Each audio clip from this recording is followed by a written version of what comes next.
Well, no, that's also fine. So you said also you mentioned the issue of cybercrime. Did you also? I thought I heard you mention that. Do you think that is a very prominent risk with e-democracy, and also maybe and is that maybe a reason why you think that, for example, something like e-voting hasn't been really used that much around the world yet? This is to you again. I would like just to repeat the second question. The first one about cyber Yeah, crimes, I got the it. cybercrime, yeah, and that's why I was wondering if you think that's a reason why governments are a bit hesitant still with implementing these kinds of e-voting things, because there's a risk of cybercrime and hacking and yeah. I think that some countries refuse to have online maybe elections because they think that there will be miss of confidence or the lack of respect to the vote so online. Because now if we talk about hybrid attacks and about cyber crimes in general, there are some people that can use this case to bring more in the online area supporters maybe to their parties or to their maybe area of election. But in the offline normal situation, I think that people can just see the panels, can just read the information, or can just listen and just go to vote, or just to go to speak about any topic they want.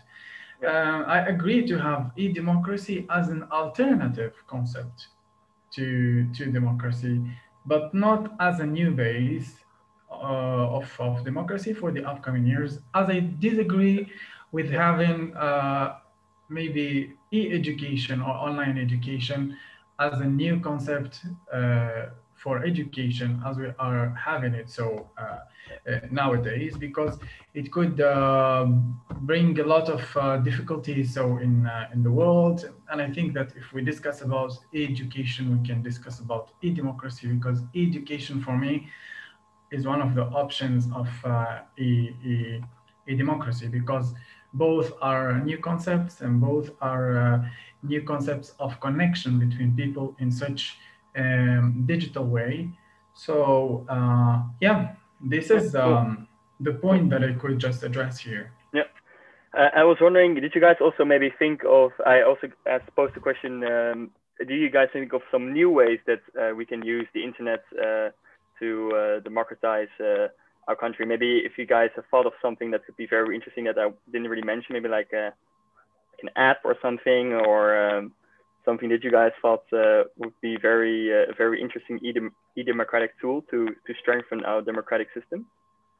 If anyone had any idea, I'll be very happy to hear it.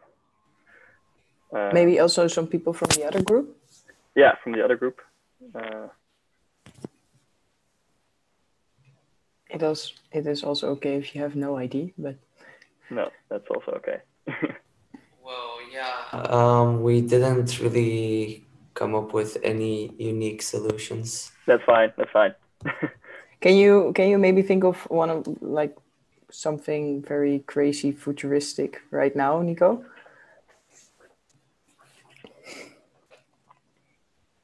Let me pose this question. Otherwise, would you be okay with voting like via an app, for example, for elections? Would that work for you? I'm already used to using the DigiD, or yeah, how it's called. So I think that e-voting would actually be quite similar to that. So I would be completely okay with it. Yeah, because for me, for example, and I think I am not the only one, it would feel less serious to have just an app on your phone where you can just vote for people that will make policies for you for the coming 4 years, for example. So as for going to the voting, having the voting ballot, having it in the mail, and then going somewhere and having active... Sort of the aura with it. Yes, is something that makes also the process, I think, more, or you could say more serious for a lot of people. because they take it more seriously, because you have to go out of your house to do that. It's like a ritual even. Well, yeah, it could be. You could call it a ritual, but then it's not a very... it's not a ritual that I've done a lot, to be honest, because it's only once in the 4 years, right? Yeah. But I think that is also something that you need to consider, right? Just as... Yeah. And I also heard that in the other group, you guys mentioned the, I don't know which group was it, but the unrepresentative of it, that sometimes you guys elaborated on my example that, there can only be not everyone participates. This can create more skewed decisions. That for me, that is a very, very prominent disadvantage, I would say, especially when it conflicts with people who just expect that the politicians choose what they elected, what they elected for, and then you have some people who sort of bypass that by using e-tools sometimes. So that especially happens on the local levels, in my experience. But yeah. I would address a new point here because, okay. Guys, really, this is one of the topics that I love. And when I talk, when I talk and when I speak in my conferences, I sell in such a democratic way. I have just to say it like that. I would like to address a new point regarding artificial intelligence. For example, as it was said, voting, so via an app. I totally agree with this because for me, it's an easy way. I cannot go to the center to vote. I don't want to, for example, waste much time for that. It's easy, but there are people that buy more than a cell phone or than an iPhone, and they can vote, for example, many times, or they can buy votes like people are doing on Instagram, on YouTube, and everywhere like that. I think this is one of the points that we can think about it, because when we think about the solution, we have to think about the risks and about how to go to not one solution, but to different solutions while we have the problematic. Talking about artificial intelligence, I think that the world is going towards robots and toward this concept of artificial intelligence to be basic in the future, so the future years. This is a very interesting point that might replace the human energy and the human voices by the artificial voices. If we can talk about voting online, we can have artificial votes, and we cannot have human votes, for example. Everything can be possible with technology. As we create a democracy, we can create also artificial democracy, as I can call in the future. The other point that I would like just to address is that a democracy is very okay, is a very good concept. This is the concept that I really encourage and support a lot. But when I encourage something, I think more about its success and about the way it could be sustainable, about its sustainability. If we would like to sustain a democracy, we need to have it with the lack of risks and with more alternatives.